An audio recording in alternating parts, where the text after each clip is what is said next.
we remain steadfast in our commitment in delivering local news that matters, stories that inspire, enriching the lives of Filipinos in the Philippines and across the globe. This is your GMA Regional TV. Buong puso para sa Pilipino. Ang mga pinakamalalaking balita ngayong Miyerkules. Magkahiwalay na aksidente sa pool sa CCTV. Dalawang magkahiwalay na forest fire sumiklab sa Benguet. Mga estudyante, hati ang reaksyon sa pagbabalik ng old school calendar. At Pangulong Bongbong Marcos, pinangunahan ang inspeksyon sa Airport New Clark City Access Road.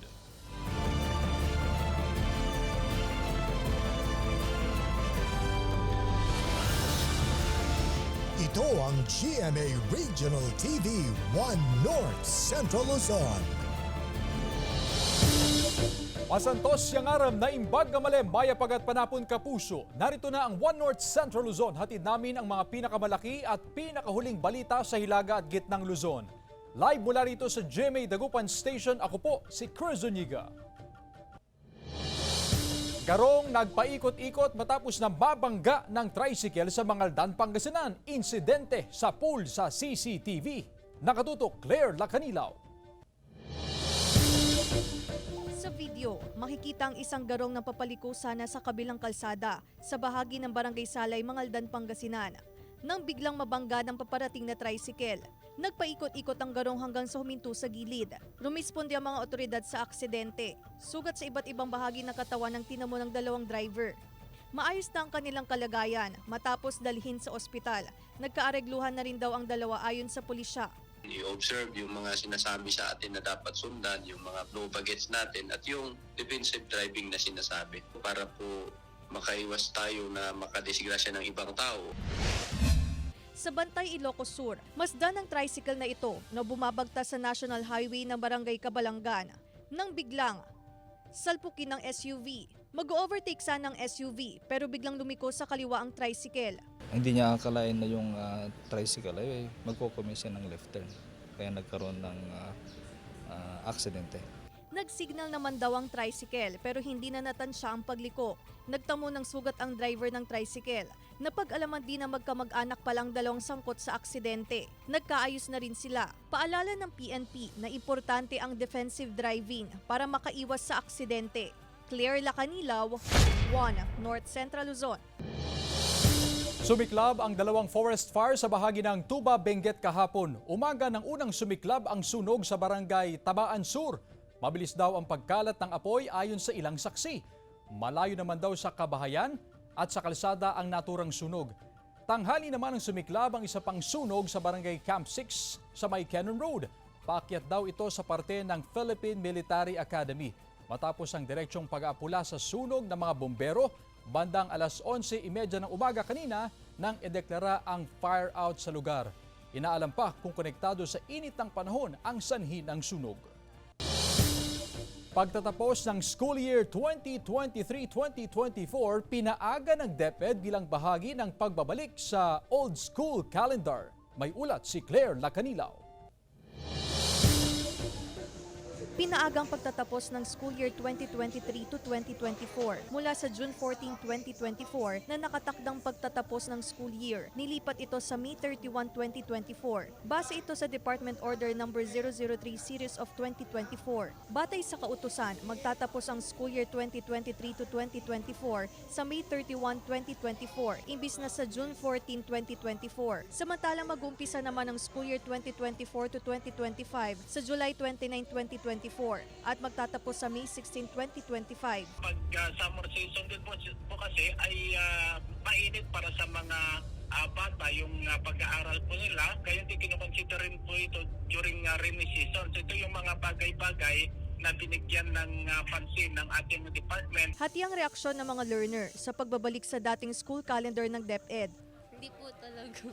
Siyempre po, after po ng pandemic, marami na pong nabago sa lifestyle namin mga students. Kagaya na po ng online classes po, modulars, ganun. Kaya nasanay po kami na Kapag katapos po ng school year, may bakasyon po kami ng isang buwan para makapag-refresh. Madami pong di pumapasok kasi po nagrereklamo po silang mainit masyado and nag-a-absent na din po sila kasi parang gusto na po nila ulit magkaroon ng bakasyon ng maaga. Pabor naman ng ilang magulang. Mas maganda yung bumalik na lang sa dati yung school year para naman makapag-enjoy ang mga bata sa vacation nila. Ayon sa ilang guro, malaking tulong ang pagbabalik ng dating school calendar upang makapag-focus ang mga learner. Pabor na pabor.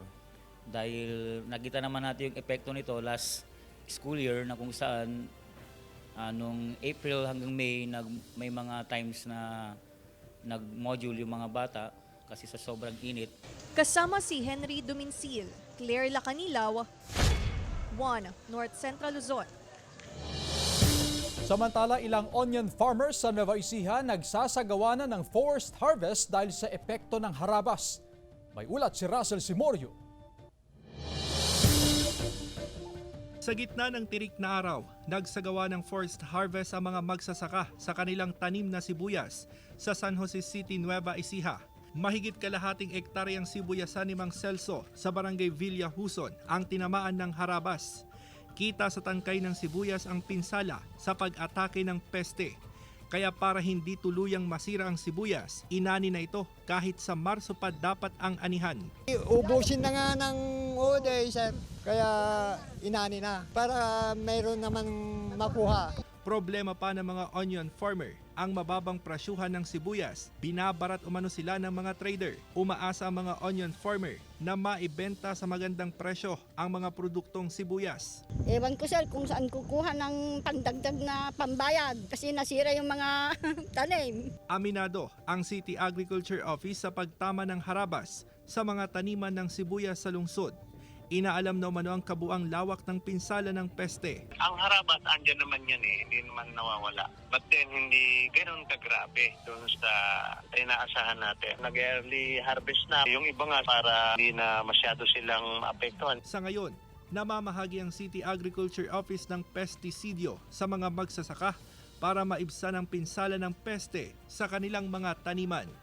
Mula sa Nueva Ecija, kasama si Daryl Peralta, Russell Simorio, 1 North Central Luzon.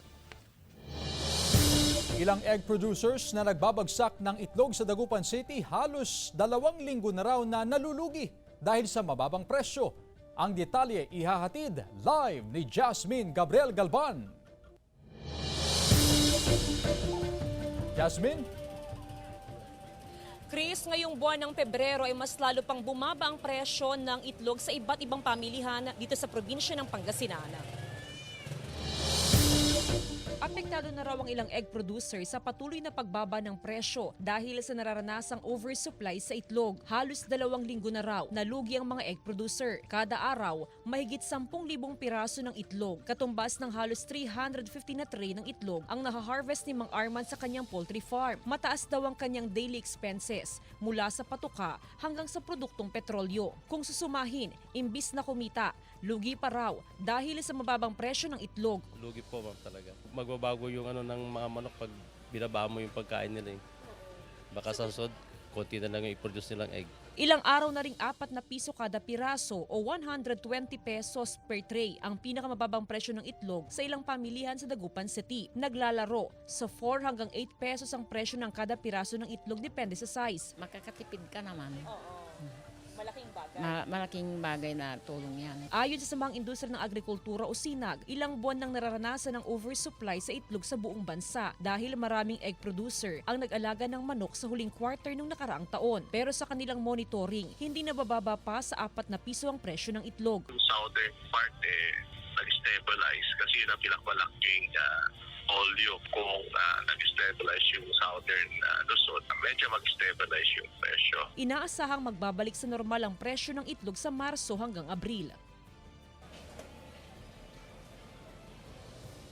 Chris, ayon sa ilang egg producer, inaasahan daw na bago mag-Holy Week ay unti-unti nang tataas ang presyo ng itlog sa oras na maranasan na ang pagtaas ng demand sa itlog. Pero inaasahan daw na aabot lamang sa 50 centavos hanggang 1 peso yung increase sa kada piraso ng itlog.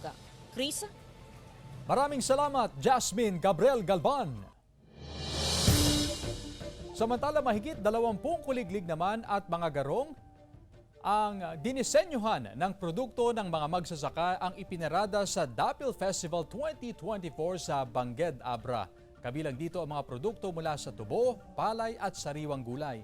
Enjoy naman ang mga nanood dahil may mga namahagi ng agri-products. Ayon sa lokal na pamahalaan, kinikilala nila ang kahalagahan ng mga magsasaka na siyang pangunahing nagbibigay ng ating makakain. Samantala, aabangan naman si Kapuso Asia's romantic balladeer Christian Bautista na haharanahin ang mga kandidata ng Miss Bangged 2024 sa Bangged Town Plaza. Mamayang gabi na po yan, 7 p.m. Kaya kita-kits, mga kapuso. Ito ang GMA Regional TV 1 North Central Luzon.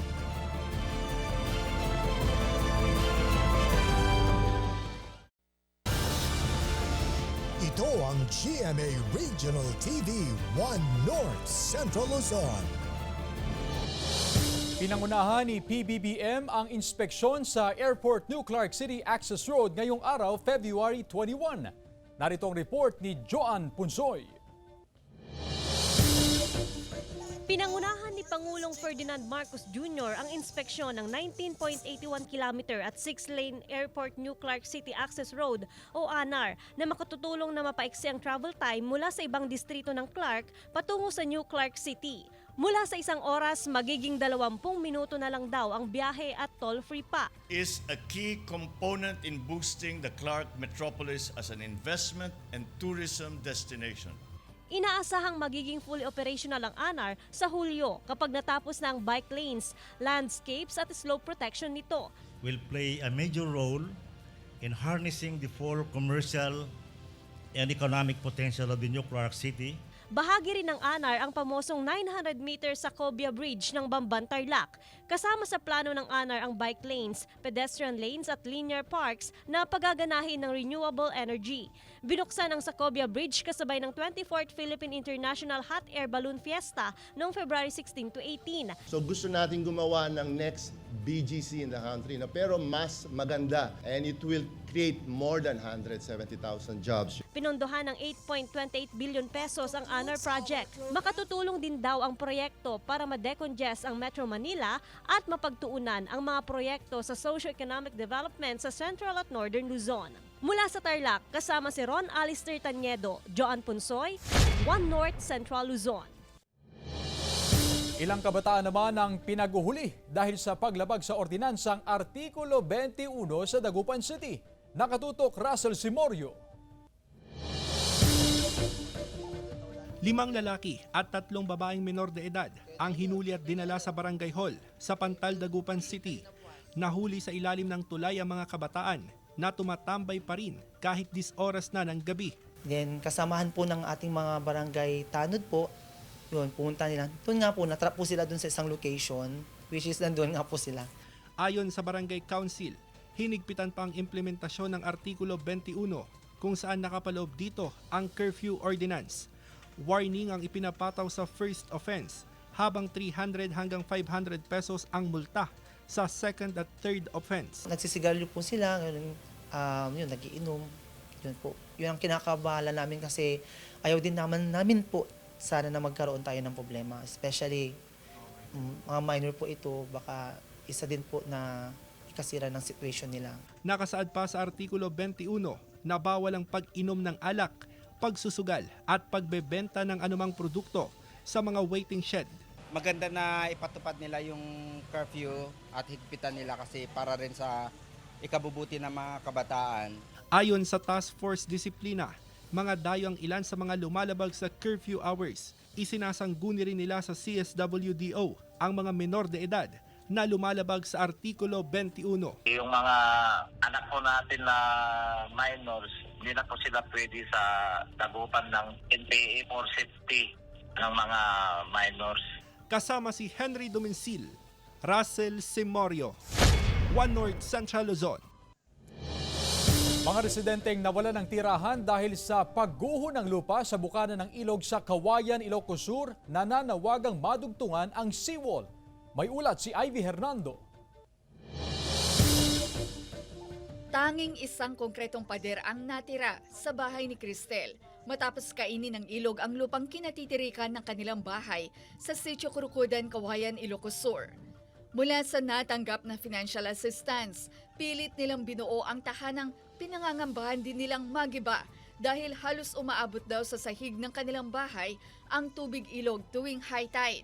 Pinagkibati baro kong mima maglalo no di dumakkel pala ang itidanom na ma'am. Pansamantalang naglagay ng sandbag ang mga residente. Matatandaan na 9 na bahay ang totally damaged at 10 ang partially damaged sa Sitio Kurukudan sa mga nagdaang bagyo. Sa kabila ng kanilang sitwasyon, pinili pa rin ng mga residente na manatili sa lugar. Gumawa na ng proposal ang Municipal Engineering Office para sa seawall at road project na isinumite sa national government.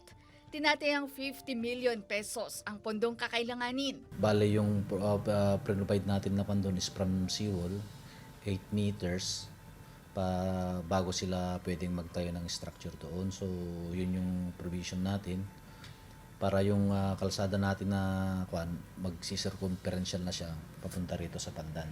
Pero nakikiusap po ako nung pumunta sila na hanggat maaari hindi na nila tatanggalin yung mga nabagyo na bahay doon kasi kawawa naman po sila, wala na silang pupuntahan. Wala pang konkretong petsa kung kailan sisimulan ang proyekto. Ngunit gaya ng hiling ng mga residente na sana'y masimulan na raw ito bago ang tagulan. Kasama si Norman Raca, Ivy Hernando, 1 North Central Luzon.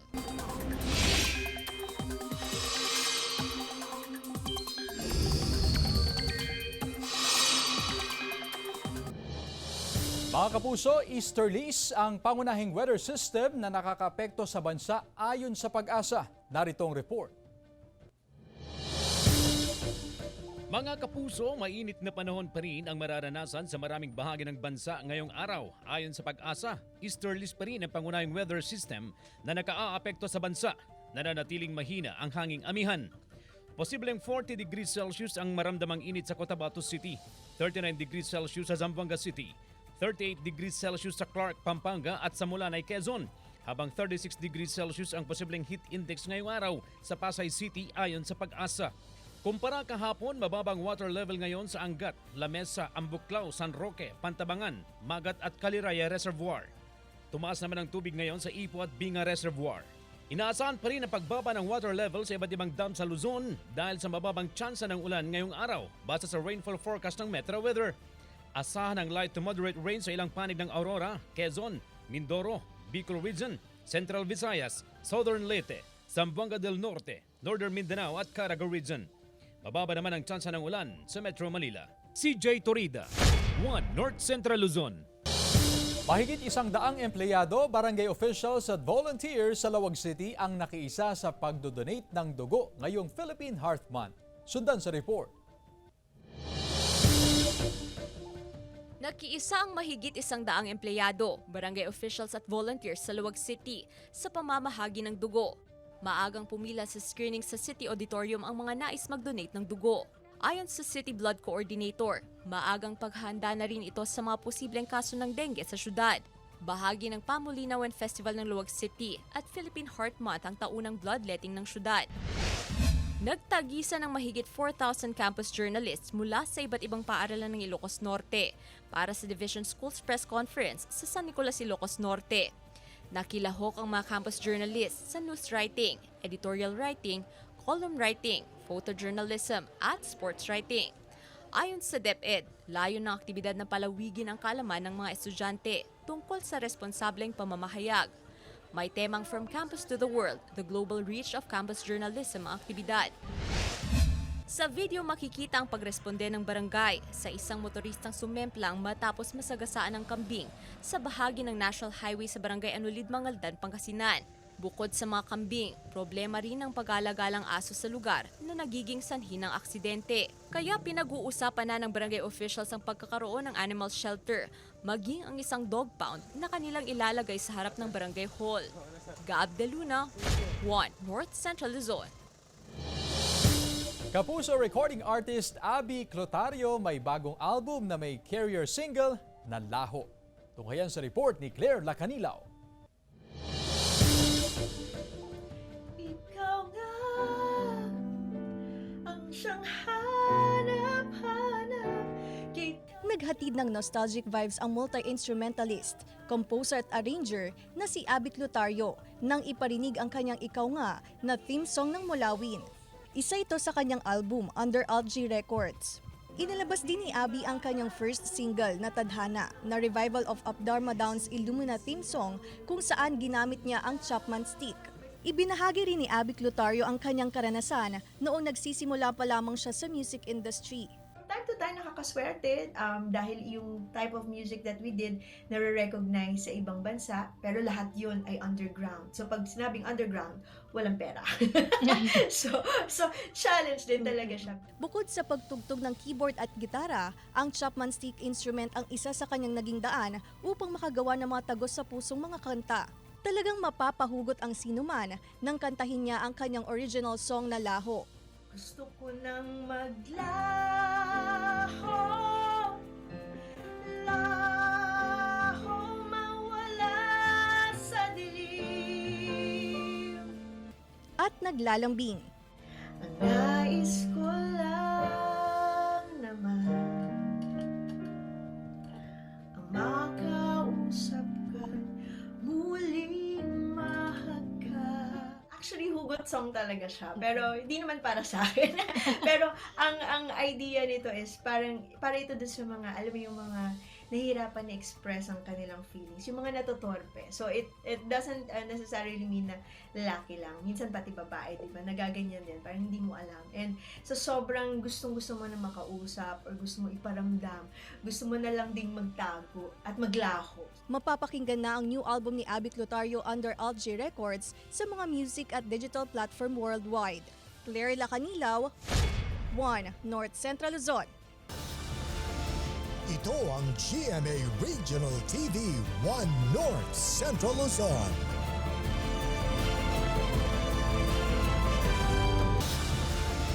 Ito ang GMA Regional TV 1 North Central Luzon. Tumagilid sa highway ng Corimao, Ilocos Norte ang isang closed van matapos na pumutok ang gulong. Ligtas ang driver at pahinante pero duda ang rumesponding pulis na sumabog ang gulong ng van dahil overloaded. Nadiskubre kasing lula ng van ang 72 piraso ng tablang nara o katumbas ng 1,204 na board feet na nagkakahalaga ng mahigit sa 240,000 pesos. Hindi raw nila kilala ang may-ari nito at nirentahan lamang sila para dalhin ang mga tabla sa Metro Manila. Tumangging magpa-interview ang driver at kasama nito na naharap sa kasong paglabag sa Forestry Code of the Philippines. Habang nasa kustodiya ng Corimao PNP ang closed van at karga nitong tabla. Na dapat ang mga closed van ay kailangan buksan itong mga ito kung dadaan sa checkpoint. Ganyan na naman yung una. Kung walang kasong iba, hindi na naman nabuksan at hindi na nakita yung mga yan. Pagnanakaw ng isang lalaki sa helmet sa compound ng Calasiao Sports Complex sa pool sa CCTV. Tutukan sa report ni Russell Simorio. Sa pool sa CCTV, ang pagnanakaw ng lalaki ng helmet sa compound ng sports complex sa Calasiao, Pangasinan. Ang helmet nakapatong sa motorsiklong ipinarada roon. Sa kuha ng CCTV, dumating ang lalaki na sakay ng motorsiklo. Nagmanman at paikot-ikot ang lalaki sa paradahan hanggang sa pasimpleng tumabi ang lalaki sa isang motorsiklo saka mabilis na tinangay ang helmet. Possible po sir, talagang choosy. Kasi alam niya yung mga mahaling helmet po. Ang dami nga pong nakapark dito ng mga motor, yung pinili talaga. Ang daming mga helmet din. Hiniram lang daw ng gurong si Ralph Likwanan sa kanyang ama ang tinangay na helmet. Nagkakahalaga ito ng 5,000 piso. Nasa loob daw siya ng sports complex para mag-review ng mangyari ang pagnanakaw. Iniwan ko po doon yung helmet ko kasi may nagpo-parking po. Panatag po ako na mababantayan yung helmet ko. Yung mother ko po, binili niya pa po yun sa Manila para i-give yung kay father ko. Inireport na sa pulisya ang insidente. Makikipagtulungan daw ang pamunuan ng sports complex sa investigasyon. Pinaalalahanan ng mga pumaparada sa sports complex na huwag mag-iwan ng gamit para hindi mabiktima ng kawatan. Veterano na po yung magnanakaw na yun. Kitang-kita naman natin doon sa video sir na talagang eksperto sa larangan ng pagnanakaw. Kasi kung makikita ninyo, nakabonet, saka hindi ma-identify yung Kasama si Daryl Peralta, Russell Simorio, One North Central Luzon. Isang kwago ang nahuli ng ilang residente nang lumipad sa puno ng mangga sa residential area ng Mangaldan, Pangasinan. Inakala raw nilang pusa ang nasa puno pero nang lumipad ito, dito na nila hinuli ang kwago para i-turn over sa Department of Environment and Natural Resources. Ayon sa DENR, isa itong uri ng Philippine Scopes owl na karaniwan sa Pilipinas. May kaugnayan daw sa umiinit na panahon ang paglitaw ng mga kwago lalo tuwing dry season ang kanilang mating season. Kaya paalala pa rin sa publiko, huwag gambalain at hulihin ang mga hayop sa ilang. Kung ganito pong tag-init na, siyempre yung sa mga damuhan po kasi sila nakatira. Siyempre kung nalanta na po yung mga damo, lalabas na sila, maghahanap sila ng ibang habitat. Pagbubukas ng rabbit farm sa Baguio City, suportado ng DA-CAR. Silipin sa report. Nakatikim na raw si Aling Celia ng lapan o rabbit meat. Nagustuhan daw niya lalo na ang rabbit sisig. Lasang manok daw ang karne nito. My first time. Masarap pala. Thank you. Ayon sa ilang veterinaryo, masustansya ang rabbit meat, kaya mainam daw ang pagpaparami ng kuneho bilang kabuhayan. Bukod sa madaling alagaan, mabilis din daw dumami ang mga kuneho. Swak din daw ang rabbit meat bilang alternatibong protein meat, lalo ngayon na tumatama pa rin ang sakit sa mga alagang baboy at manok. Nakikita rin namin yung lapan na to, it will become a big industry in the future. Suportado ng Department of Agriculture Cordillera ang pagbubukas ng rabbit farm sa Baguio City. Sa katunayan, mayroon ng breeding farm ang ahensya na nagbibigay ng technical support sa pagpapatayo at pagpaparami ng kuneho. May ilang negosyante na sa lungsod na bumuo ng kooperatiba para sa pagpapalago ng rabbit farming bilang kabuhayan. Ang rabbit ay mabilis dumami pagdating sa livestock. Ang ginawa ko siyang kooperatiba para at the same time talagang nakapokus siya sa meat production.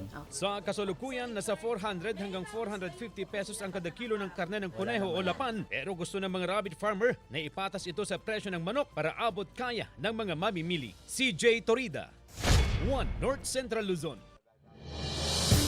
Samantala, mapapanood niyo po ang episode na ito at iba pang pinakahuling lokal na balita sa official website ng GMA Regional TV, www.gmaregionaltv.com.